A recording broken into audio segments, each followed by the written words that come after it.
Very honest, সবাই খুব excited. আমার ব্যাক করার পরে এটা ফার্স্ট প্রজেক্ট, কিন্তু আমার কেন মনে হচ্ছে এটা আমার ফার্স্ট।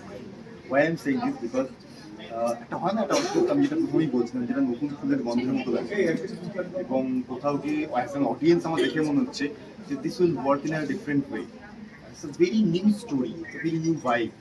আর পুরোনো ফ্রেম কিন্তু নতুন মোড় আছে, এইটা আরো খুব, মানে আমি এটা অ্যাজ অ্যান অডিয়েন্স বলছি কিন্তু বারবার, আমি যে শুট করে যত যা ভিডিও দেখেছি, যে ক্লিপিং দেখেছি, দেখে আমার বারবার এটা খুব মনে হচ্ছে যে এটা আমাদের সবার খুব পছন্দ। কোথাও গিয়ে মানে সেই ছোটবেলার একটা মানে একটা প্রেম, সেটা মানে সেটা আলাদা হয়ে যাওয়া, তারপরে একটা আবার ফিরে আসা, একটা আবার দেখা হওয়া, everything is like very coincident. মানে একদম সবকিছু কোইন্সিডেন্টে হচ্ছে, and somewhere not coincidence, maybe god has written ইট, এরকম টাইপের একটা স্টোরি। খুব এক্সাইটেড, শুটিং করছি আমরা খুব মজা করে, অ্যান্ড আমরাও মানে ফার্স্ট এপিসোড দেখেছি, টিভি কপি দেখেছি, তখন দেখে খুব ভালো লাগলো যে like Amita is directed as very very well. অমিতার হেল্প ছাড়া হয়তো আমরা দুজন একদমই ক্যারেক্টারটার লাইফ একদম মানে করতেই পারতাম না। যাই হোক, we have tried our best. I hope সবার খুব ভালো লাগবে। অবভিয়াসলি দেখো, আমি প্রেমের ছবি করেই সবথেকে বেশি পপুলার হয়েছে। আমার কাছে প্রেমটা খুবই ইম্পর্টেন্ট। অবভিয়াসলি আমার মনে হয় আমি চেষ্টা করি সব কাজের মধ্যে একটা প্রেম রাখতে আর কি। প্রত্যেকটা একটা out and out love story. Star Jalsha যখন ডিসাইড করলে এরকম একটা শো করবে, এবং যাদেরকে কাস্ট করা হয়েছে তারাও খুব আমার পছন্দের, they are brilliant actor actress. Obviously আমি ফার্স্ট এপিসোডটা দেখেছি, প্রোমো দেখে আমার খুব ভালো লেগেছে, অডিয়েন্সেরও প্রোমো দেখে খুব ভালো লেগেছে, ফিডব্যাক আমাদের কাছে খুব ভালো। আমার মনে হয় একটা অন্য ধরনের, অন্য ফ্লেভারের একটা লাভ স্টোরি পাবে আর কি। প্রতিজ্ঞা 7 এপ্রিল আসছে সন্ধ্যে রাত 9:30টায় স্টার জলসাতে। চিত্র নির্ভর শো হয়, আমিও করেছি এর আগে, তুমি দেখবে ওই করেছিলাম যেন কি যেন একটা অমিত, ওই শোটা কি করলাম না লাস্ট, এর আগের শোটা না, তার আগে কপালকুণ্ডলা করেছে। ডিপেন্ড করে অ্যাকচুয়ালি আমাদের এই মুহূর্তে কি ধরনের অডিয়েন্স, কি ধরনের। দেখো, আমরা হচ্ছে একটা রেস্টুরেন্টের মতো, রাইট? আমরা রেস্টুরেন্টে দর্শক কি ধরনের খাবার খেতে চায়, এটা আমাদের এন্টারটেনমেন্ট বিজনেস। তো আমরা বোঝার একটু সার্ভে করি, সেখানে বুঝতে পারি যে অডিয়েন্স যে ধরনের অডিয়েন্স এন্টারটেনমেন্ট পছন্দ করে, টেলিভিশনের ক্ষেত্রে বিশেষ করে এই ধরনের কাজ ম্যাক্সিমাম করা হয়। সেখানে কিন্তু চ্যানেল অনেক রকম এক্সপেরিমেন্টও করে, অনেক রকমের, তার মাঝখানে একটা দুটো শো কিন্তু তারা অন্য রকমের করায়, যেখানে সাহিত্যধর্মী হতে পারে, অনেক কিছু হয়। সো ডিপেন্ড করে যে অডিয়েন্স কতটা সেই সাহিত্যধর্মী শো দেখতে পছন্দ করছে। ধরো একটা সংখ্যক সবকিছুর সঙ্গে একটা বিজনেস জড়িয়ে থাকে, তো যদি দর্শক পছন্দ করে, যদি ঠিক আছে, তাহলে সাহিত্যধর্মী শো অবভিয়াসলি হয়, একটা দুটো তো হয় প্রত্যেকটা চ্যানেলে। আর না হলে একটু মৌলিক গল্প, অন্যরকম ভাবে গল্প। তুমি ব্যক্তিগতভাবে কি পছন্দ করো?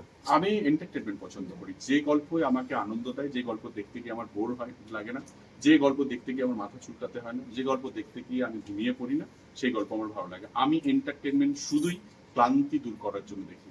সিনেমা হোক, ওয়েব সিরিজ হোক, টেলিভিশন হোক, সব ক্ষেত্রে গান হোক, আমি সেটাই পছন্দ করি যেটা আমাকে আনন্দ দেয়।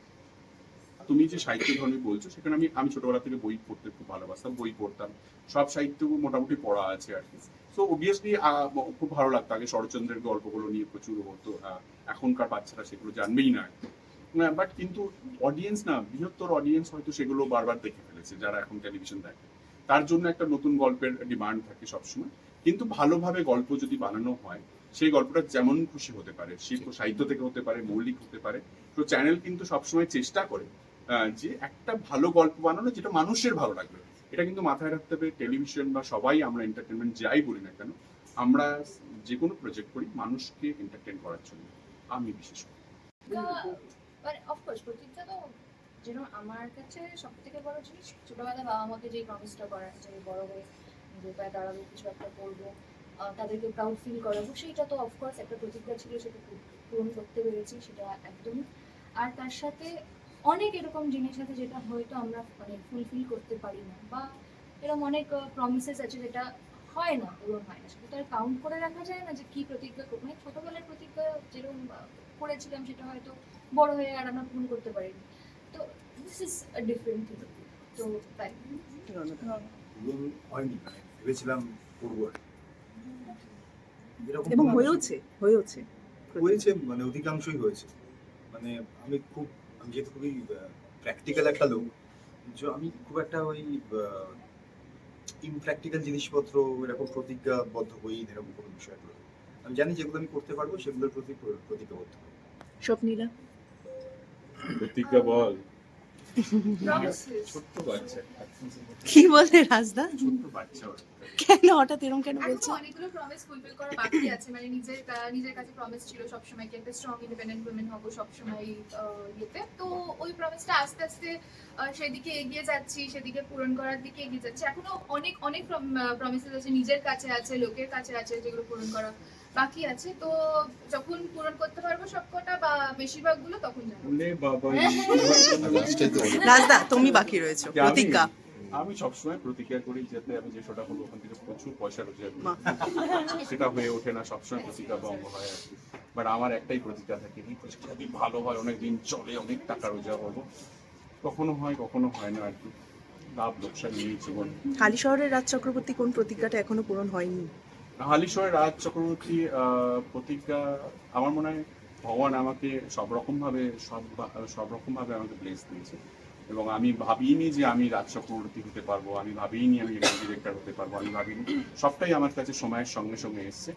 আমার প্রতিজ্ঞা একটাই ছিল যে আমার পরিবারকে ভালো রাখা, মানে যেটা বলো, আমার কাছে একটাই জীবনের নিয়ে বেরিয়েছিলাম, কলকাতায় এসেছিলাম, যে আমার ফ্যামিলিকে, আমার মা বাবা, আমার 2 বোনকে যাতে এমন একটা জায়গা দিতে পারি যেখান থেকে একটা সুন্দর জীবন আর কি। এবং আমার নেক্সট জেনারেশন, আমার ভাগ্নিটা ছিল, তখন আমার বিয়ে হয়নি, আমার বাচ্চা ছিল না। তো ওইটাই ছিল আমার প্রতিজ্ঞা, একটাই প্রতিজ্ঞা ছিল যে আমার পরিবারকে ভালো রাখতে হবে, এটাই প্রতিজ্ঞা নিয়ে বেরিয়েছিলাম। সো এখন আমার বিশ্বাস যে আমি চেষ্টা করছি, আমরা সবাই মিলে আমরা চেষ্টা করছি। বাট আমি মনে করি যে এই ধরনের প্রতিজ্ঞা সবসময় তোমাকে নিয়ে চলতে হবে, হার্ডওয়ার্ক করে যেতে হবে। আমরা যে প্রফেশনে কাজ করি, তুমি যদি একদিন হার্ডওয়ার্ক না করো, কালকের থেকে তোমার এই সাকসেসটা তুমি কিন্তু দেখতে পাবে না, বা এই যে এই যে পুরো সাফল্যটা। ফেমটা বা সাফল্যটা, সেটা কিন্তু ডিপেন্ড করে তুমি কতটা হার্ডওয়ার্ক করতে পারো। লা- কথা বলছিল বাচ্চা, আসলে আমার গৃহপ্রবেশে ও একটা মানে ছিল লাস্টের দিকে, এবং সেখানে ও খুব ইন্টারেস্টিং একটা ক্যারেক্টার করছিল। সেখান থেকে আমরা বলেছিলাম তোকে করতে হবে।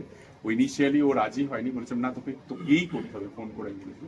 অবভিয়াসলি ওরা আমার থেকে অনেক ছোট, ও মা। সবাই খুবই ছোট, ওরা ভীষণ সুইট, ওরা যাই বলে আমার খুব ভালো লাগে আর কি। আর বাকি দুজন কিংসু দুজনের তকমা দেবে না? কথাই বলছি, অবিকা আমার সাথে তকমা কাজ দাও কিছু করেছে। একটা। না সুইট, ওরা ভীষণ সুইট, ও ভীষণ স্মার্ট, ওকে আমি ও স্মার্ট। স্মার্ট, ও সুইট স্মার্ট।